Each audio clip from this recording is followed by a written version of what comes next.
How to log into TikTok on a new phone. If you want to log into TikTok on a new phone, it doesn't matter whether it is new or old or whether you're trying to log into another account. To log in, make sure that you have access to the phone number or the email address you have provided and that you remember the password. Then simply come to the profile tab from the bottom right.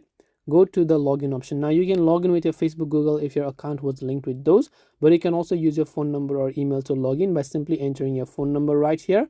And once you have done that, you will be able to go ahead and then basically enter them, or you can use an email and username to basically also log in using any of these platforms. So it doesn't necessarily mean that you have to scan the QR code. As long as you remember your credentials, you can log in on just about any phone as you wish. In my case, I have linked with my Google account, so if I just select my Google account here and tap on the continue option, it will ask me for a couple of prompts, and after that I'll be able to log into my TikTok account.